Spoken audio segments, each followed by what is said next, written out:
Muy buenas noches a todos y todas. Volvemos en este segundo bloque especial COVID-19 en la emergencia acá por Polar Comunicaciones y habíamos quedado con la palabra tomada para Rigoberto y que nos comente también sobre si es que cree que estas medidas, por ejemplo, como la que se están tomando en Santiago o la que se están tomando en Punta Arenas, tienen que ver con la parte económica, por esta cercanía con las fiestas y que quizás es un tema para abrir una ventana y de ahí después volver quizás al encierro. ¿Qué crees tú? ¿Cómo lo has visto? Y esto te lo hago también incorporando otra pregunta, el tema de las clases. Nuevamente he escuchado por ahí de que el ministro está pensando en ver si es que en marzo volvemos a clases. He visto que los apoderados mueven la cabeza nomás y dicen, a lo menos hasta que llegue la vacuna. Claro, yo también he escuchado mucho eso, como que hasta que llegue la vacuna no voy a mandar a mi hijo, pero también como que dicen, prefiero que pierda el año, así es, hay algunos apoderados en esa para. Bueno, tiene razón, entonces estamos en medio de una pandemia. Pero volvamos a la pregunta inicial que me haces tú. Creo que estas decisiones son, claro, son políticos y económicas. Si recordamos el inicio de la pandemia, cómo se gestionaba anteriormente a París con Mañalich, la autoridad reconoció que pues, en algún momento, cuando no pescaban a las mesas técnicas, ¿se acuerdan que había mesas técnicas con científicos, con personas que eran informáticos, con epidemiólogos, que como que asesoraban al gobierno y el gobierno los desoía? Finalmente el gobierno, la mesa COVID, así se llama, claro, que todavía existe, supongo. Todavía. La desoyeron y el gobierno, la autoridad reconoció que se tomaban decisiones políticas. Nunca se reconoció que fueran como decisiones económicas. Y también le preguntaron a Mañalich, finalmente, ¿quién tomaba estas decisiones? Y dijo, el presidente de la República. Recordemos eso. Nunca olvidar que estas decisiones siempre las toma la autoridad, no necesariamente sanitarias, también son políticas y son económicas. Y no creo que esta sea la excepción. O sea, como decía Claudio también en el bloque anterior, hubo una presión de varios sectores. Yo, hablando con mi tía de Punta Arenas, me decía que habían comerciantes que decían, vamos todos juntos, salgamos porque tenemos que vender, tenemos que salvar el año. Este es el mes que venden mucho.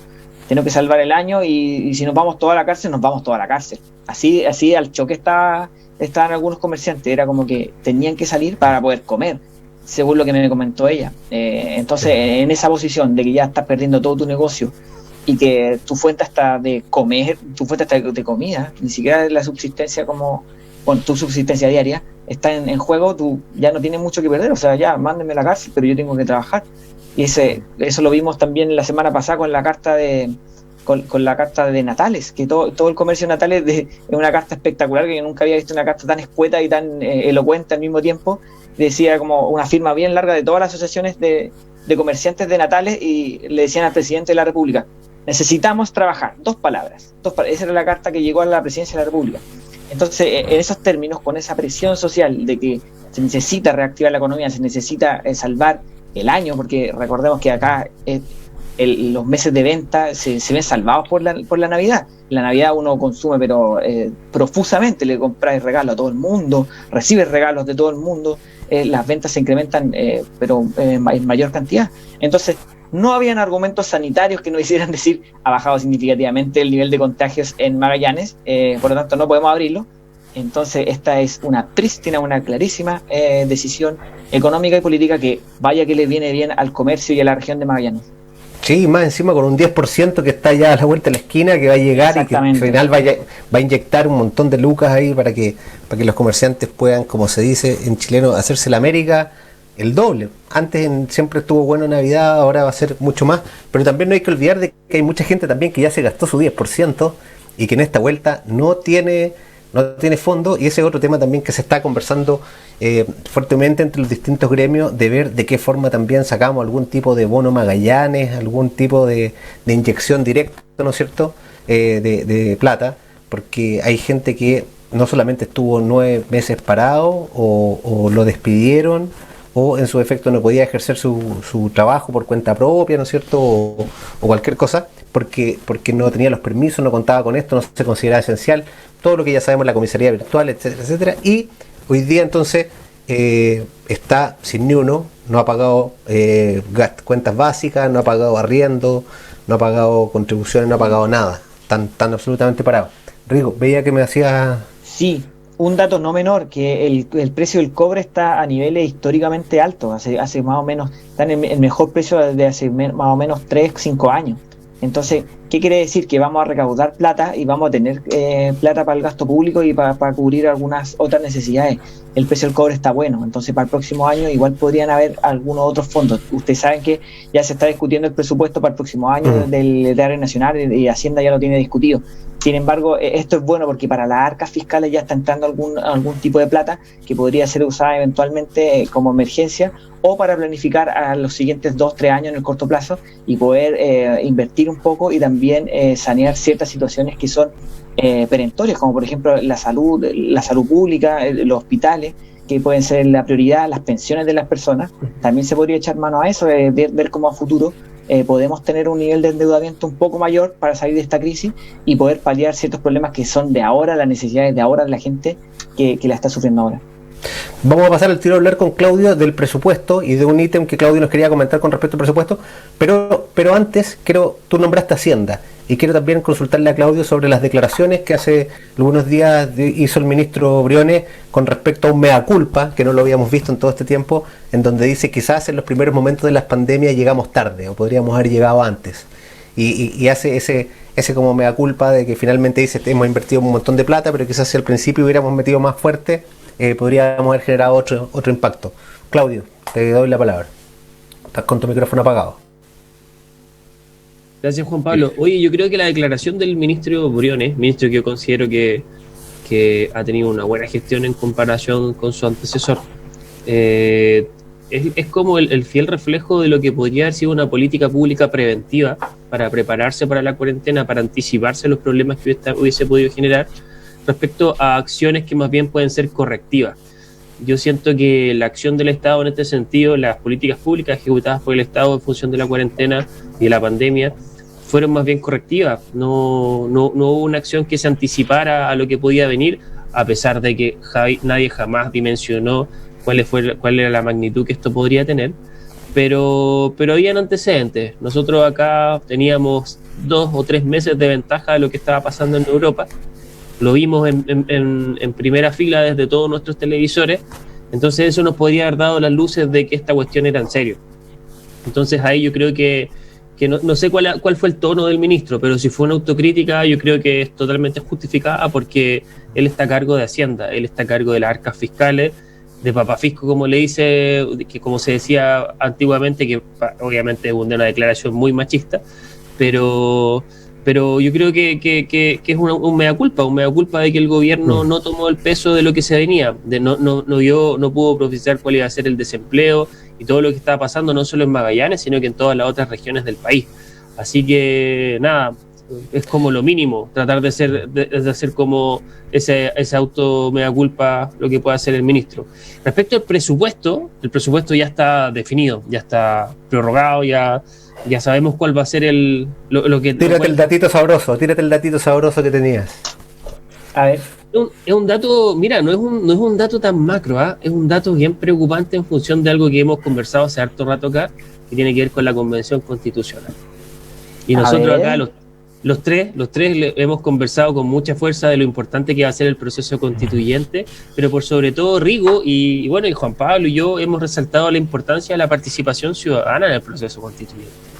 Y revisando el informe que les mandé, es un chiste, pero la glosa de participación y difusión de la convención es de 500 millones de pesos para todo el año 2021. No sé si la gente dimensiona. Pero si las campañas del MinSal eran 400 millones de pesos por un comercial todo ordinario. Me parece increíble. El Ministerio de Educación se gastó 300 millones de pesos por una vuelta a clase. Entonces a lo mejor la gente en la casa piensa 500 millones de pesos es mucha plata. No es, claro, nada para el fisco. O sea, eso nos dice, la lectura política es que obviamente al gobierno, incluso ojo que esto se discutió con el Parlamento, no le interesa mucho la participación ciudadana en función del proceso constituyente, ni mucho menos hacer una muy buena difusión de cómo va a ser el proceso, es decir, bajar toda la información a los distintos territorios. Con 500 millones de pesos, me van a perdonar, pero no le alcanzamos ni a pagar los pasajes para la micro a la gente para que vaya a un ¿cómo se llama? A un cabildo. Entonces la verdad es preocupante yo no quería hablar del dato macro de los presupuestos de todos los ministerios, solamente que me parecía demasiado preocupante lo bajo que el Estado está invirtiendo en fomentar la participación ciudadana, considerando que hace rato estamos metidos en la OCDE, hace rato que muchos ministerios vienen hablando de gobierno abierto, temas que hemos tocado con mucha fuerza acá, Rigo y yo, hace mucho rato que estamos fomentando el Consejo de la Transparencia, la rendición de cuentas y la participación, hace mucho tiempo que estamos siguiendo normativas del PNUD, para que nos digan cómo se puede generar una muy buena participación ciudadana en el diseño de políticas públicas, pero nos encontramos con que tenemos 500 millones de pesos para hacerlo. O sea, es una cuestión que ni siquiera en los países con democracias de menor calidad te encontráis, es una cuestión preocupante, aberrante. Yo no sé si los diputados, los senadores de distintas bancadas vieron eso, no sé si leyeron el presupuesto antes de firmarlo, pero la cuestión es una vergüenza.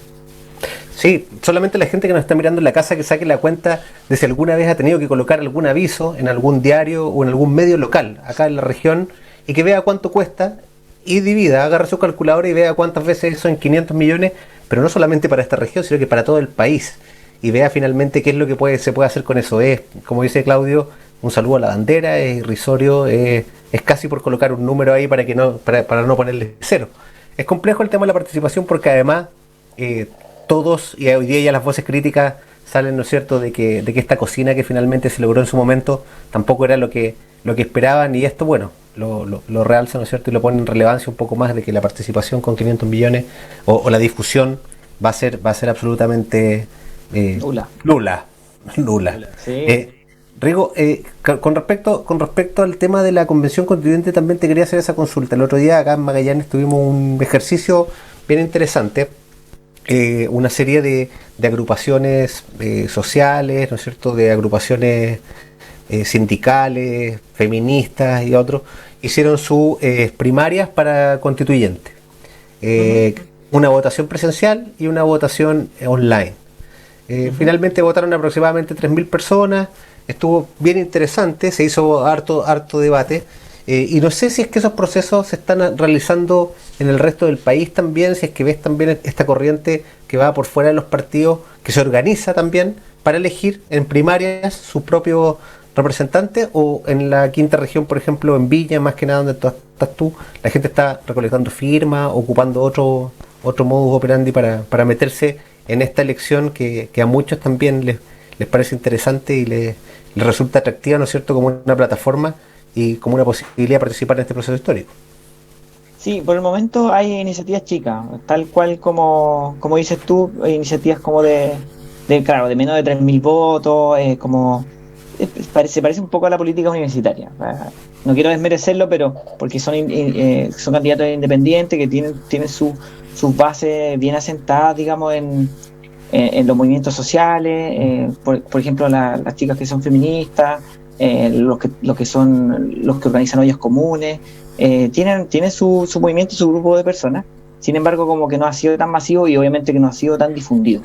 Pero a mí lo que me ha gustado es que a pesar de que es pequeño, es una tendencia que está tratando de quebrarle la mano un poco al sistema de partido que ya hay, porque la elección, como se sabe, va a ser como la de diputados, como nos explicó Claudio la otra vez.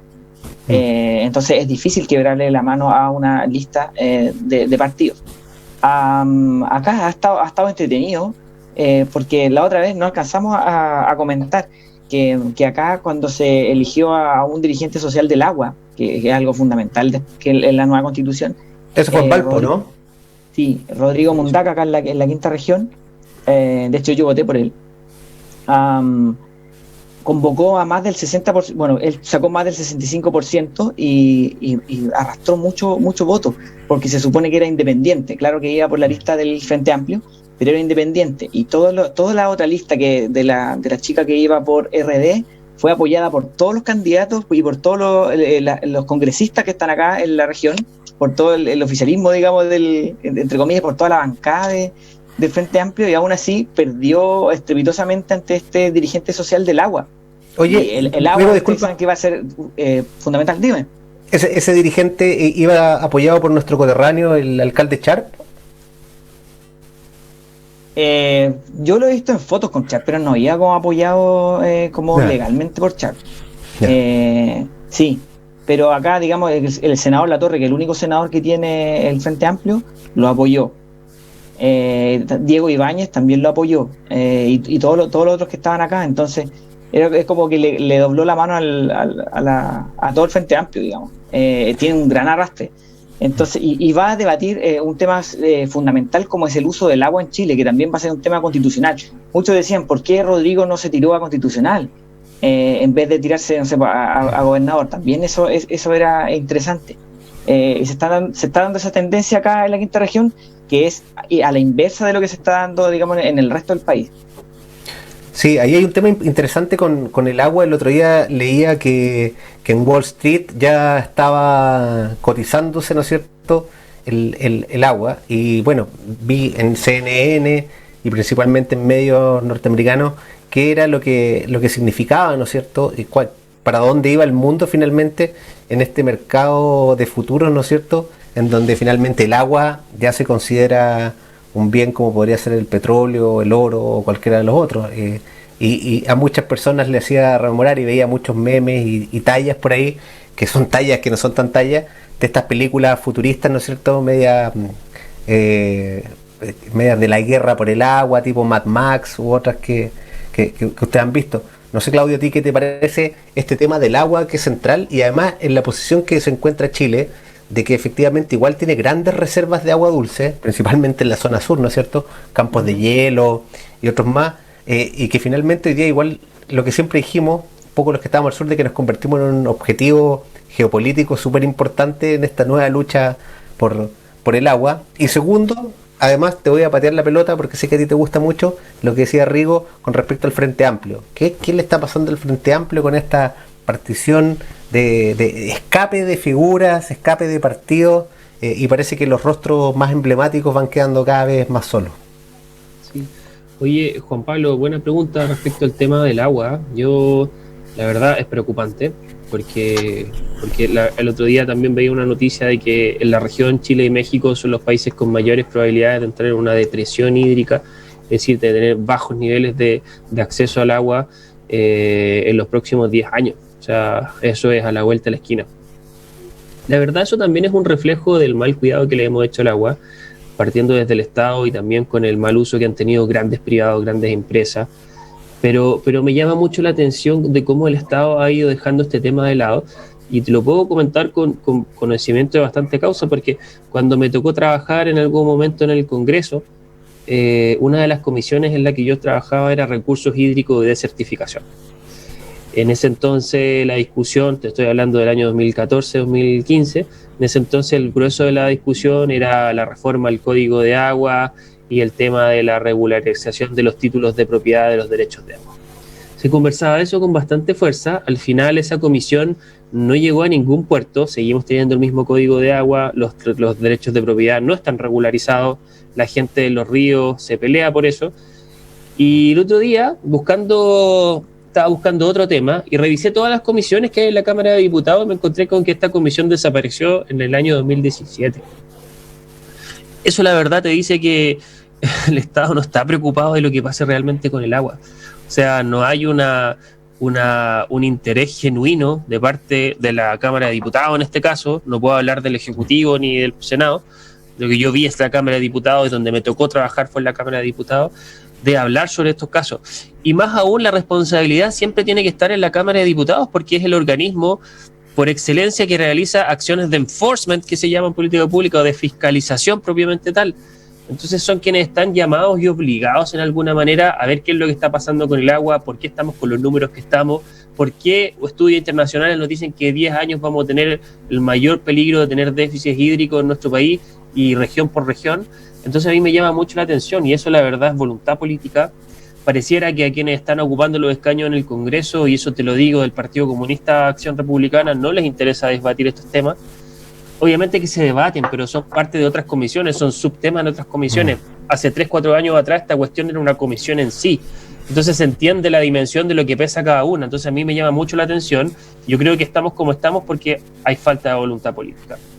Eso por una parte. Y no sé, si queréis coméntame lo otro, porque iba a ver el tema de la fuga del Frente Amplio. Dale el Frente Amplio y después le tiramos la pelota a Rigo también con el Frente Amplio, porque sé que cuando se empieza a tocar así la brevita es porque tiene algo importante que decir con respecto a sus amigos del FA. Sí, el remisero siempre tiene algo que decir. No, pero la verdad lo del Frente Amplio yo creo que es algo que ha caracterizado muy bien Rigo acá en el programa. Y que tiene que ver con la fragmentación interna y los altos niveles de polarización que existen al interior del Frente Amplio. No hay una voz unificada en el Frente Amplio, no hay una postura ideológica unificada en el Frente Amplio, no hay un relato común en el Frente Amplio, y eso es lo que le está pasando la cuenta y la factura ahora, y no hay quien la pague. Entonces, Claudio, pero disculpa, ¿no es lógico si se llama Frente Amplio y hay entonces una amplitud de visiones, una amplitud de ideología y de visiones del país, ¿no es cierto?, y de mundo?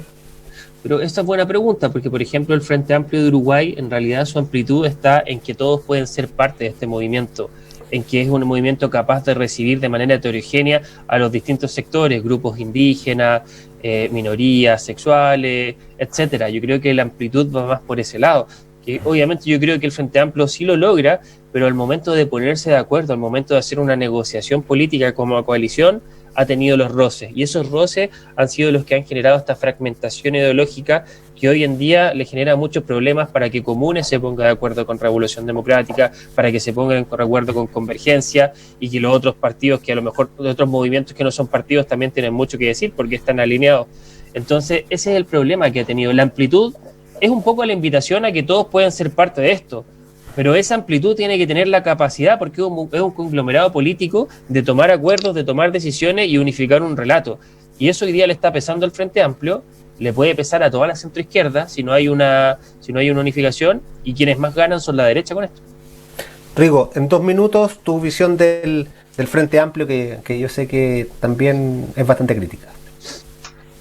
Sí, creo que eso, que como que es un conglomerado que no tiene una amalgama clara y por lo tanto tiene como fragmentaciones ad infinitum. Es lamentable porque es un bloque que debería haberle hecho contrapeso a la derecha y a la exconcertación.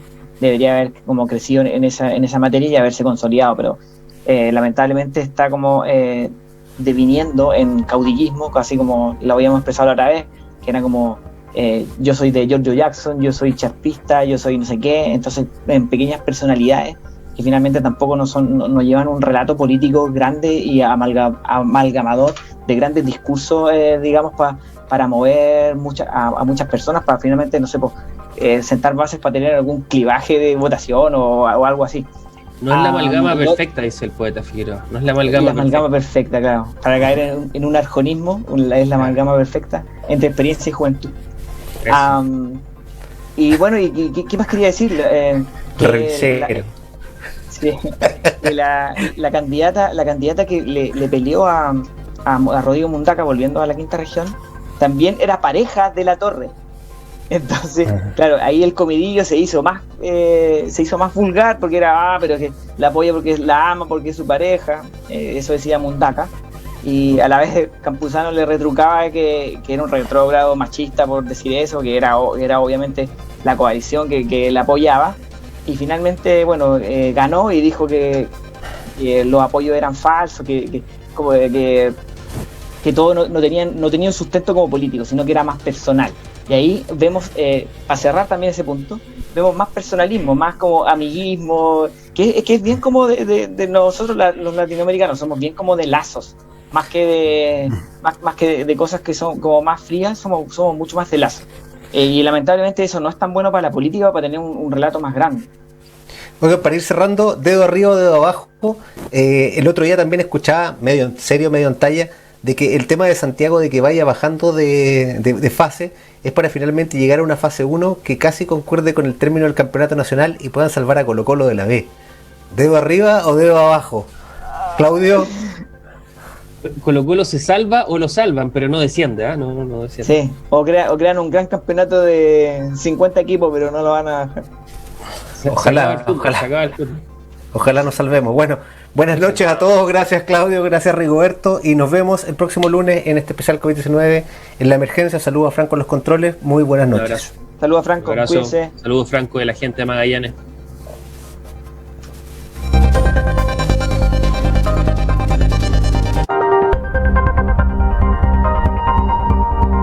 Comunicaciones presentó Programa Especial COVID-19 en la Emergencia.